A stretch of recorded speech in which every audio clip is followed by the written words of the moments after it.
I was 19 the night I overheard my stepbrother say my name. In a way I never imagined. Liana. God. His voice was low, rough and full of something I didn't understand it. It was 3 a.m. and the house was deathly quiet. I had only gotten up to grab a glass of water, but I froze mid-step when I heard it. My name. Killian had come home for a short visit. He rarely stayed with us, preferring his own home across town. Since my dad married his mom 3 years ago, I had only seen him twice. I remembered the first time I saw him like it was yesterday. He was tall, broad-shouldered here and impossibly handsome. He gave off this air of power and control that made it impossible to look away. But that was all he had ever been to me. Distant. He never acknowledged me, never smiled and barely spoke to anyone unless necessary. To him, I was invisible. And yet last night I heard my name on his lips. I knew I should have turned around and gone back to bed, but something in his voice, so desperate, made my feet move closer. The bathroom door was slightly ajar, and the light spilled out in a soft glow. I peeked through the gap, and what I saw took my breath away. There he was, Killian. He was standing in front of the sink, shirtless. His muscles tense, his hand gripped the edge of the counter while his other moved lower. His head was tilted back slightly and his jaw was tight, like he was trying to hold something in. And then he whispered it again. My name, Liana. I froze, my heart racing. My cheeks burned, but I couldn't look away. A part of me hated myself for staying, but another part was mesmerized. Then I accidentally made a sound. His head snapped toward the door, and our eyes met for a split second. Neither of us moved. His gaze was dark, intense and unreadable. But then the moment shattered. Get out, he barked, slamming the door shut. The sound startled me out of my daze and I stumbled back, my heart pounding in my chest. I ran down the hallway, back to the safety of my room, and shut the door behind me. I collapsed onto my bed, my mind spinning. I should have been mortified. I should have felt ashamed. But instead, all I could think about was the way he said my name. The next morning, I tried to stay away from him. I stayed in my room, holding my breath every time I heard footsteps in the hall. I waited until our parents left before sneaking to the kitchen. But he was already there waiting. He didn't say anything at first, just watched me, his piercing gaze making my skin prickle. Finally, he spoke. You were there last night, weren't you? His voice was low, almost a growl. I froze, clutching the hem of my shirt. I didn't mean to, but you did. He stepped closer, his tall frame towering over me. How long were you standing there, Liana? Long enough to hear everything. I wasn't trying to. What caught? His lips curled into a smirk, but his eyes were burning with something dangerous. I took a step back, but the cold surface of the fridge stopped me. He moved closer, his hand bracing against the fridge beside my head. You liked it, didn't you?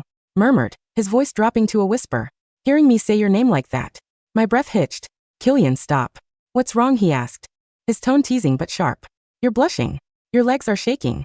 Don't tell me you didn't enjoy it. I felt my cheeks burn as his words cut through me. I tried to push him away, but he didn't budge.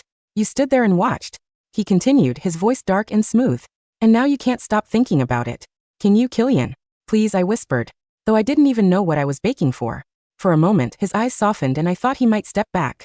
But instead he leaned in closer, his breath warm against my ear. I should walk away, he said, his tone low and dangerous. But every part of me wants to ruin you. Then just as suddenly as he had cornered me, he stepped back. His gaze lingered on me for a moment, dark and unreadable. You'd better forget this ever happened, he said coldly before turning and leaving the kitchen. I sank to the floor, my heart racing and my mind spinning.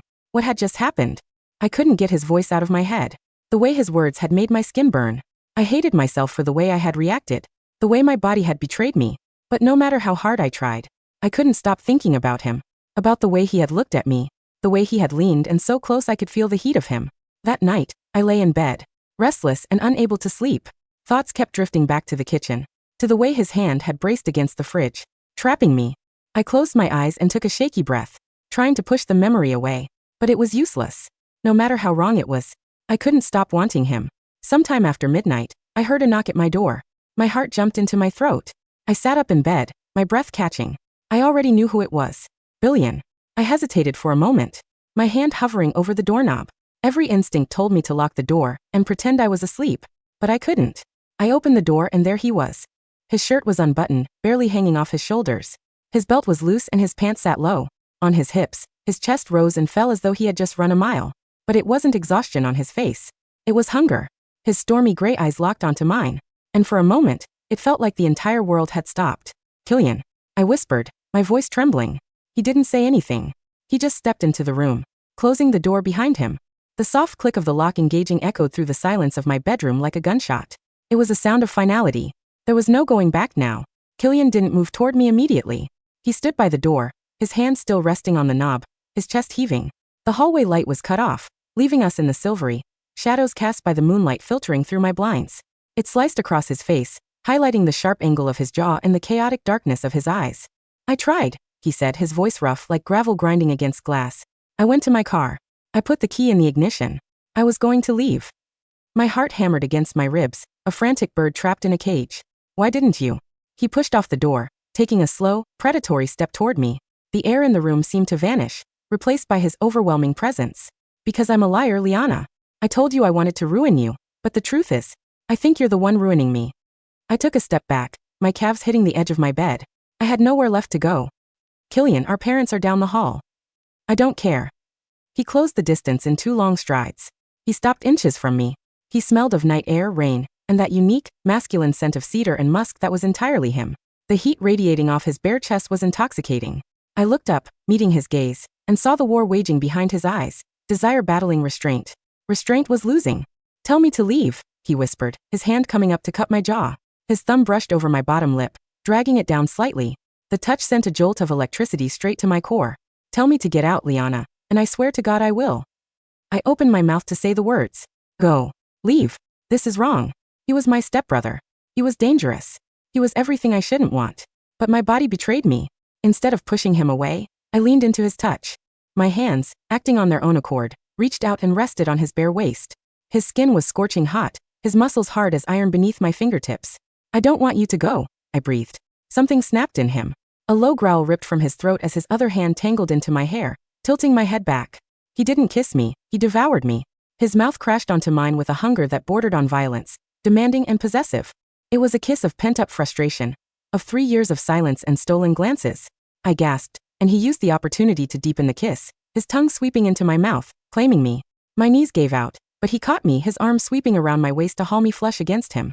I could feel everything. The rapid thud of his heart against mine, the roughness of his hands, the undeniable evidence of his desire pressing against my stomach. He walked us backward until we hit the mattress. We fell together, a tangle of limbs and heavy breaths. He hovered over me, bracing his weight on his forearms, caging me in. "Liana," he groaned against my neck, his lips trailing fire down to my collarbone. "You have no idea how long I've wanted to do this." "Since when?" I gasped, my fingers digging into his shoulders. He bit lightly at the sensitive skin of my throat, making me arch my back. "Since the day you walked into the wedding reception in that blue dress. You looked so innocent, so untouched. And I knew I was going to be the one to corrupt you." His words should have scared me. They should have been a warning. But in the dark, with his weight pressing me into the mattress, they felt like a promise. His hands were everywhere, exploring curves he had only ever looked at from a distance. He was rough, desperate, but there was a reverence in his touch too. When his hand slid up my shirt, his calloused palm grazing my ribcage, I stopped thinking. There was no logic here. No step-siblings, no parents, no society. There was only the friction of skin on skin, the taste of him, and the way he said my name like it was a prayer and a curse all at once. "Say it," he commanded, pulling back just enough to look me in the eyes. His pupils were blown wide, swallowing the gray. "What?" I panted. "Say you want this. Say you're mine." "I want this," I whispered, tears pricking my eyes from the sheer intensity of the emotion swelling in my chest. "I'm yours, Killian." He kissed me again, slower this time, sealing the pact. That night, the silence of the house was broken only by the sounds of our ragged breathing and the friction of sheets. We crossed a line that could never be uncrossed. We broke every rule. And God help me, I didn't regret a second of it. Sunlight hit my face like a physical slap. I groaned, turning over and reaching out for the warmth I knew should be there. My hand hit cool sheets. I opened my eyes, blinking against the brightness. The room was empty. The pillow beside me was indented, proving I hadn't dreamt it, but Killian was gone. Panic, cold and sharp, washed over me. Had he left? Did he regret it? Was he currently downstairs telling our parents what a mistake he'd made? I scrambled out of bed, pulling my robe tight around me. My body ached, a dull, pleasant soreness that brought a flush to my cheeks as memories of the night before flooded back. The way he'd touched me, the things he'd whispered in the dark. "I'm going to ruin you." I pushed the thought away and cracked my door open. The house was quiet. Too quiet. I crept down the hallway, my bare feet silent on the hardwood. When I reached the top of the stairs, I heard voices coming from the kitchen. "You're leaving already?" It was my mother's voice. "You only got here yesterday, Killian." "Work crisis," came the reply. His voice was calm, detached. The low, desperate rasp from last night was gone, replaced by his usual icy armor. "I have to be back in the city by noon." "Well, at least have some coffee," my dad chimed in. "Liana isn't even up yet." You should say goodbye to your sister. Sister. The word made my stomach turn. I can't wait, Killian said abruptly. Tell her goodbye for me. I froze on the stairs. He was leaving. He wasn't even going to face me. Anger flared in my chest, hot and sudden, overriding the shame. I wasn't going to let him run away. Not after what happened. I marched down the stairs, tying the sash of my robe tighter. You don't have to tell me anything, I announced, my voice shaking slightly but loud enough to carry. I'm right here. 3 heads turned toward me. My mom and dad looked surprised to see me up so early on a Sunday. Killian looked like a statue. He was dressed in a crisp black suit, every button done, every hair in place. He looked perfectly put together, the exact opposite of the unraveled, desperate man who had been in my bed hours ago. His gray eyes met mine, and for a second the mask slipped. I saw the heat, the conflict. But then the wall slammed back down. Liana, he nodded, his tone polite. Distant. I was just leaving. So I heard, I said, walking into the kitchen. I ignored my parents and stopped right in front of him. I was barefoot, looking up at him, but I refused to be intimidated. Work crisis. Something like that. Must be urgent if you're running away in the middle of the night. My dad chuckled, oblivious to the tension radiating between us. It's 9 a.m. Liana. Hardly the middle of the night. Killian's jaw tightened. He knew exactly what I meant. It was good to see you all, he said to the room at large, but his eyes never left mine. I'll be in touch. When? I challenged. He paused, his hand gripping the back of the kitchen chair until his knuckles turned white. When I figure things out. He turned and walked out the back door without another word. I watched him go. The sound of his expensive car roaring to life in the driveway, twisting a knife in my gut. My mom poured me a cup of coffee, chatting about how hard Killian worked, how proud they were of his business. I sat there, numb, staring at the black liquid in my mug. He had run. He had tasted me, claimed me, and then panicked. You'd better forget this ever happened. That's what he had said in the kitchen yesterday. But last night he had said he couldn't stay away. I didn't know which version of Killian was the truth. But as I brought the coffee to my lips, I realized something. I wasn't the invisible little sister anymore. I was the girl who had made Killian lose control. And now that I knew I had that power, I wasn't going to let him forget it. 3 weeks passed. 21 days of radio silence. I went back to university, threw myself into my classes, and tried to pretend that my world hadn't shifted on its axis. But it was impossible. Every time my phone buzzed, my heart jumped. Every time I saw a black Range Rover, I looked twice. He was ghosting me. It was infuriating. It was heartbreaking. And it made me determined. I knew where he lived. I knew where his office was downtown. But I didn't want to be the desperate girl chasing him. If he wanted to play games, fine. 2 could play. It was a Friday night when I decided to go out. My roommate, Sarah, had been begging me to go to this upscale club downtown, The Vault. Usually it wasn't my scene, but I needed to get out of my head. I dressed to kill. A slip dress of emerald silk that hugged every curve. Heels that made my legs look miles long, and dark, smoky makeup. I looked in the mirror, and didn't see the shy 19-year-old girl Killian ignored. I saw a woman. The club was loud, thumping with bass and crowded with sweaty bodies. We danced for hours, letting the music drown out my thoughts. Around 1 a.m., Sarah went to find the bathroom, and I headed to the bar for water. I felt eyes on me before I saw him. The hairs on the back of my neck stood up. That same prickling sensation I felt in my kitchen. I turned slowly. Across the room, in the VIP section raised above the dance floor, sat Killian. He wasn't alone.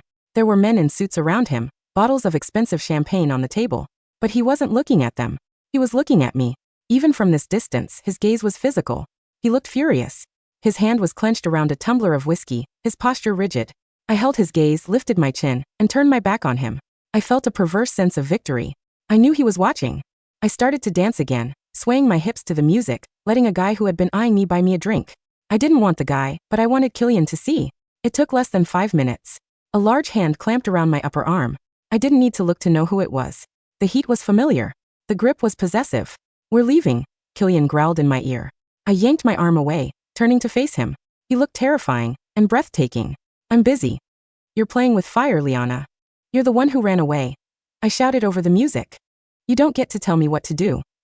I didn't run away. I left before I did something worse. What could be worse than sleeping with your stepsister and then ghosting her? His eyes flashed dangerously. He stepped closer, crowding me, shielding me from the rest of the club. Getting addicted to her. That's worse. My breath hitched.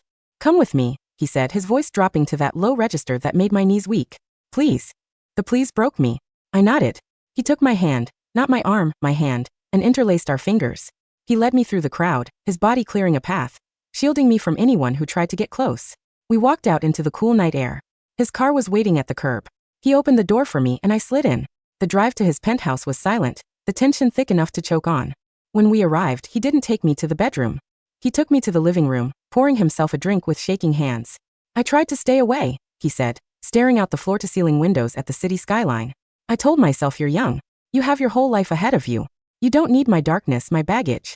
You need someone normal. I don't want normal, I said, walking up behind him. I placed a hand on his back. He stiffened but didn't pull away. I want you. He turned around, putting his glass down. He looked exhausted, like he hadn't slept in the 3 weeks we'd been apart. This isn't a game, Liana. If we do this, if I let myself have you, I'm not going to let you go. Not ever. I will consume your life. I will be jealous, possessive, and demanding. I will ruin you for anyone else.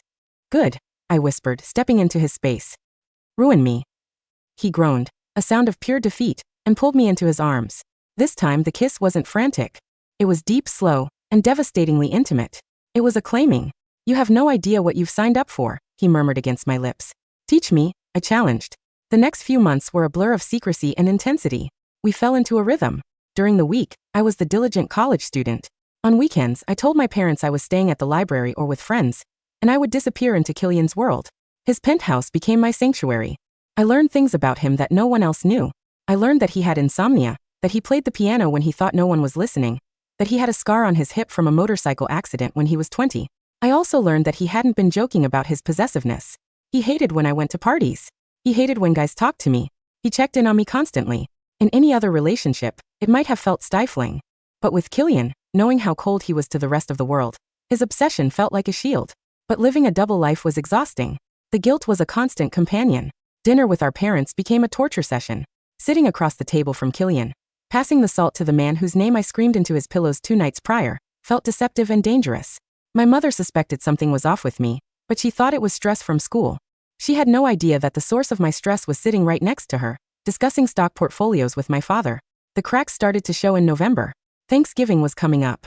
My dad announced that we were all going to the cabin upstate for the long weekend. Just the 4 of us, Dad beamed. Like a real family unit. I choked on my water. Killian didn't look up from his plate, but I saw his jaw clench. I can't go, Killian said. I have meetings. Oh, nonsense, Mom said.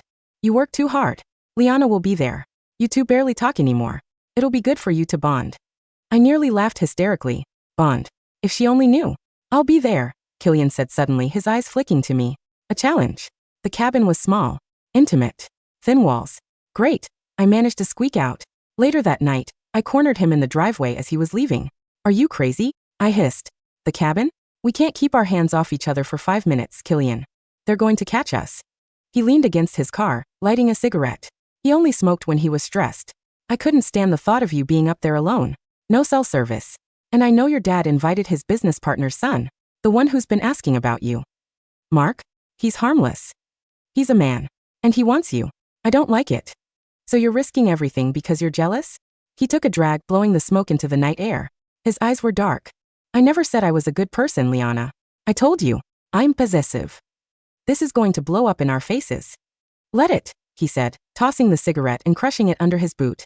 He grabbed my waist, pulling me into the shadows of the garage, pressing a hard kiss to my mouth. I'm tired of hiding you anyway. Killian, we can't tell them. Not yet. It would destroy my dad. It would humiliate my mom. He rested his forehead against mine. We can't hide forever. But for this weekend, I'll behave. I promise. He lied. The cabin trip was a disaster waiting to happen. The tension in the car ride up was palpable.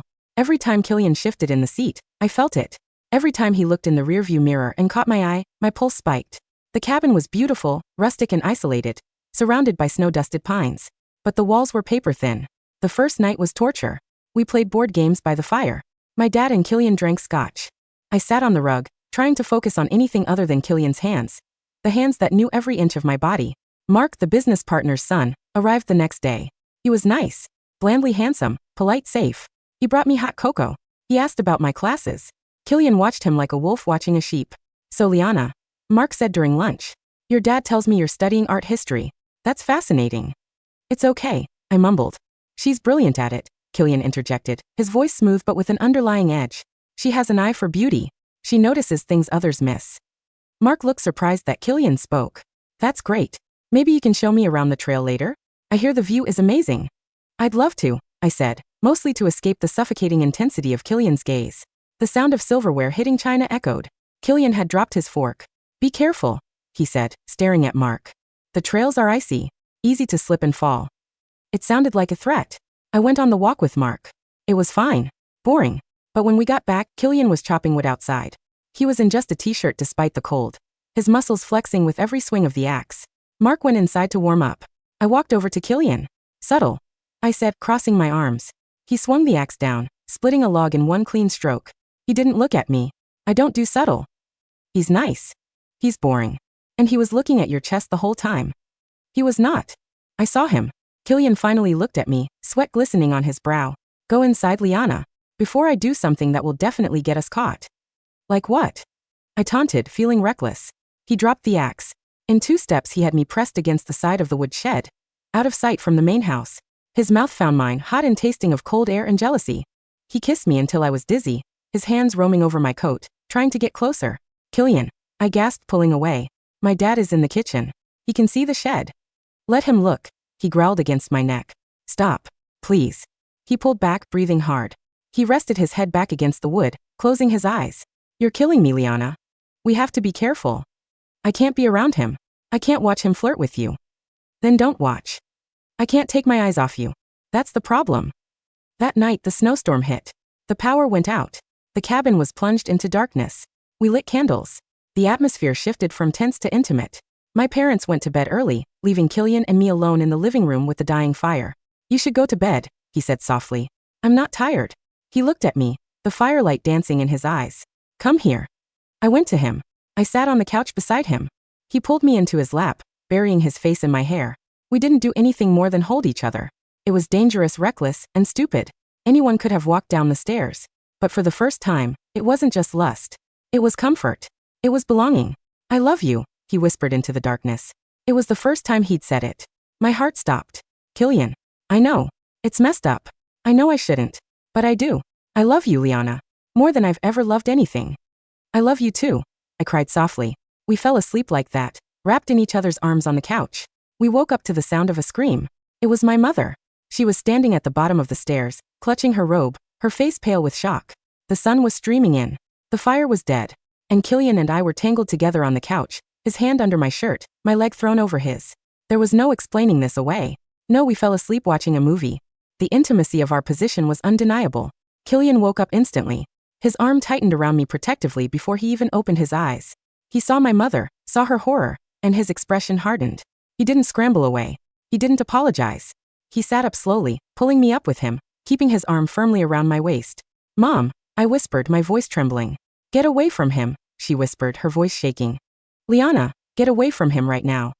No, Killian said, calm, deadly serious. What is going on here? My father's booming voice came from the stairs. He saw us. He saw his wife crying. The silence that followed was heavier than anything I had ever felt. It was the sound of a family shattering. Dad, I started, standing up. Don't, my dad said, holding up a hand. He looked at Killian. The look of betrayal on his face broke my heart. Step away from my daughter. I can't do that, sir, Killian said, standing up and placing himself between me and them. I love her. Love her. My dad laughed, a harsh, humorless sound. She is your sister. She's my stepsister, Killian corrected. We share no blood. And I love her. Get out, my dad said, his voice dropping to a whisper. Get out of my house. Get out of our lives. Dad, please. I cried, grabbing Killian's arm. You too, Liana, my mother said, her voice icy. If you choose him, if you choose the sickness, don't expect to come back home. I looked at them. My parents. The people who raised me. And then I looked at Killian. The man who saw me. The man who loved me. Darkness and all. Killian squeezed my hand. It's your choice, Liana. I won't force you. You can stay here, fix this with them. I'll leave. Or, you come with me. It was the hardest decision of my life. But also the easiest. I squeezed his hand back. I'm going with him, I said, my voice steady. My mother turned away, sobbing. My father refused to look at me. We packed our bags in silence. We walked out into the snow, hand in hand. We got into his car and drove away from the cabin, away from the family we had broken. As we hit the highway, heading back toward the city and an uncertain future, Killian lifted my hand to his lips and kissed my knuckles. I'm sorry, he said. Don't be, I said, leaning my head on his shoulder. You didn't ruin me, Killian. You saved me. He looked at me, a small, genuine smile touching his lips. We'll figure it out. Just us. Just us, I agreed. The road ahead was long, and I knew it wouldn't be easy. But as long as I heard him say my name like that, with love, with reverence, with hunger. I knew we would be okay.